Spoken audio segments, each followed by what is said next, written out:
Hey guys, welcome to a weekly storytime video. If you like these story times, give this video a like, leave a comment, subscribe if you're not already. All of those things really do help out the channel. And if you want to support what we're doing even further, get bonus content, dive deeper into the topic of domestic discipline and how to implement domestic discipline into your relationship, the best place to do that is over on Patreon. A link to our Patreon is down below. So on this week's story time, I want to talk about maintenance. We had a maintenance spanking this week, and it really got me thinking about how maintenance used to look and how maintenance used to function in our relationship versus how it looks and functions now, and kind of the whole evolution of how we have used maintenance in our relationship and just the process that we've gone through. So this week I jokingly told Coda, this was after our maintenance spanking, not before.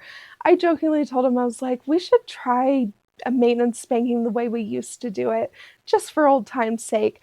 I knew he wouldn't necessarily go for that, but I wanted to say it kind of in jest, just to kind of joke around with him. And he kind of looked confused. I expected him to kind of laugh and be like, yeah, nice try. But he looked confused, and I was like, why do you look so confused? I was just joking. And he was like, I don't even remember how we used to do maintenance.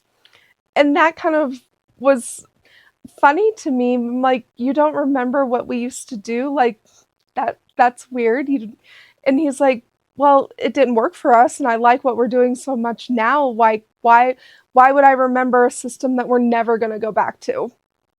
Fair enough. I did still find it kind of funny that his brain basically decided that that information was not worth holding on to and kind of just let it go. And so that kind of goes to show you, like, what we're doing now, Coda really likes it and it really does work well for us. Um, but it's not to say that the way we used to do maintenance was bad. It just didn't work as well for us as what we're doing now. And so he's like, yeah, we're never going to go back to that. So I'm just not going to remember it. So what we do now for our maintenance, what Coda likes so much, is basically a mini punishment.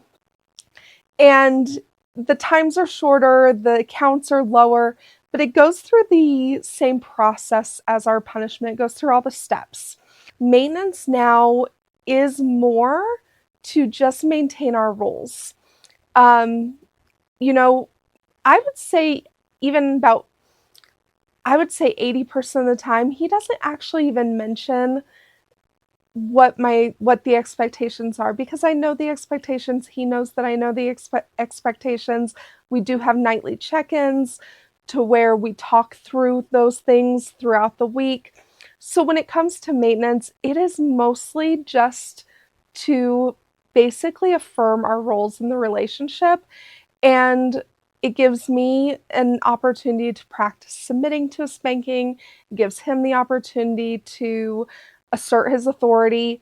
And it's just there to basically, because it's something that we've agreed to in our system, it's something that we've agreed to in our relationship, but it is there just to basically remind me who's in charge and give him the opportunity to assert that authority over me. And that's really the main focus of how we use maintenance now. And that works so well for us. That really does benefit our relationship in such a big way. It really does. But the way we used maintenance before was not bad, but it didn't work for us, and I'll kind of go into that. So the way we used maintenance before was primarily for stress relief. There is a part of spanking that is very cathartic. It really helps process stress and emotions, and the act of crying that happens in a lot of spankings, that is very much a release. And so we were kind of taking this approach where we wanted to use maintenance to focus on stress relief. And so what we were doing to kind of have the goal of maintenance be mostly stress relief is Coda would start with a very light warm up. and he would slowly build the intensity to where it never felt overwhelming. It felt very much like an easing into the process. And he would gradually get more intense to where the end of the spanking just felt like a little stingy. That worked at the time. I'm not going to say like it was all bad, like it was never what we needed. It worked at the time. It helped me release those emotions. It helped me release that stress. But what we found as we kind of progressed in our discipline system, as we started using corrections and we started using more intense maintenance, is really the function of corrections is mood regulation, stress management, and really helps me process my emotions. And so maintenance didn't need to function that way anymore. And what we found with having maintenance be like this slow buildup, it was almost becoming frustrating. I know it was frustrating with Coda because it took forever. Um, our maintenance now takes probably start to finish the actual spanking part, probably 15 minutes. When we were using maintenance as stress relief, he was really gauging the length of maintenance on my reaction and my response. And it could take up to 45 minutes to an hour of the actual spanking part because he was pacing it so slowly. We were talking in between. And it really, not only was that frustrating to him because of the length of time that it was taking, it was also frustrating because a lot of times during that maintenance process, because I was trying to process my feelings, I was talking a lot. And not that talking is bad, like communication isn't bad, but during a spanking, that's not necessarily the best time for me to communicate because it was coming out as, you know, somewhat disrespectful. I'm sure that there were probably uh, maintenance spankings where I was speaking disrespectfully, not intentionally, but it probably came out that way because I was expressing frustrations. I was expressing, you know, maybe some hurts or anger or, just all of these things that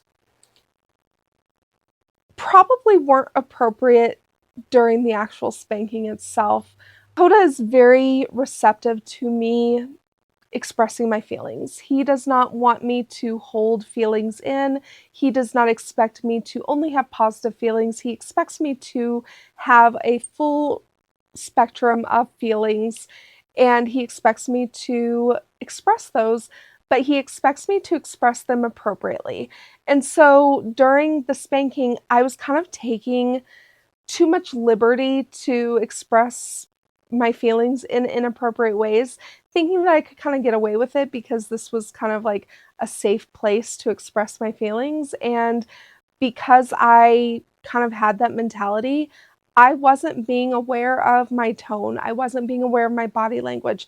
I wasn't being aware of my wording. And all of that translates into disrespect. And I don't know, at the time, I don't think that Coda either recognized it as such or he didn't know how to handle it in those moments because we were approaching maintenance with the primary goal of letting me process. I think that he thought that that was just part of the process and didn't necessarily cue in that that was something that he should have been correcting me for. Um, and so it was just kind of this like frustrating thing. And so we used maintenance to kind of practice our punishment system, but shortened it just a little bit so it wasn't so intense. And boy, did he like that. Like, we never went back after that. He's like, this was good. He's like, this gave me the opportunity to go through all of the steps of a punishment. It wasn't as long, so it was still fair to you. But he's like, but you had a really good reaction to that. Like, you had a really good response. And I had to agree with him. Like, it is more intense. I don't necessarily enjoy maintenance. Like, not that I enjoyed maintenance before, but I didn't necessarily look forward to it, but it wasn't something that was a big deal. I was like, I could handle that. It was such a light intensity, such a long build up. I'm like, you can go all day. Um, And so it wasn't something that I necessarily like responded well to, because it never felt intense enough for me to kind of take it seriously, I guess. But now I take maintenance very seriously because it is intense. It does hurt quite a bit, but it does a really, really good job of affirming our roles, of putting me in a proper place and perspective in my relationship, to where I know, I am practicing my submission. I am coming under his authority. He is asserting his authority over me. And it just puts me in such a better head space than maintenance did before. And that's why we kind of had this progression, because, um, when things work, you hold on to them. But eventually you may have to assess whether or not they are continuing to work. And don't be afraid to reevaluate your systems, because um, that's kind of just part of the process, is that you don't want to kind of stagnate where you are because you just refuse to kind of look at your systems and try to evaluate, is this working for me? And that's what we found, is that we really needed to evaluate, is this working? And the answer was no, because maintenance before was not bringing me into submission. It was very much, it was very cathartic. Don't get me wrong. Being able to process all of my feelings, being able to kind of let go of all of my stress, that was a good thing, but it wasn't bringing me into submission. And Coda really wanted to use maintenance to affirm my submission and to put me into a submissive headspace. And maintenance now really does that well. There is no talking during maintenance. There is no discussion. There's no back and forth. There's no conversation. We have plenty of time for conversation after, but really during the spanking itself, there's no space for that, because he's taking care of business. He's doing what needs to be done. And it's not appropriate to have those long conversations mid spanking. And it's actually better that way. So that just gives you a small picture into how we use maintenance, how we have evolved in how we approach maintenance, and where we are now with it. And I hope that, if you are using maintenance, because not every couple does, you really should go into maintenance knowing what your goal for maintenance is. And depending on how you use maintenance, what the function of maintenance is, and what your goals are, that will kind of change how maintenance looks for you. And it may not make sense for you to do more of that role affirming maintenance. It may actually make sense for you to use it more as a cathartic release, depending on the needs of your taken in hand, depending on your relationship, depending on where you are in this process. And so I hope that wherever you are in your relationship, wherever you are in this process, that this kind of gave you some insight. And if nothing else, I hope you were entertained. So anyway, I hope you enjoyed, and we will talk to you next week.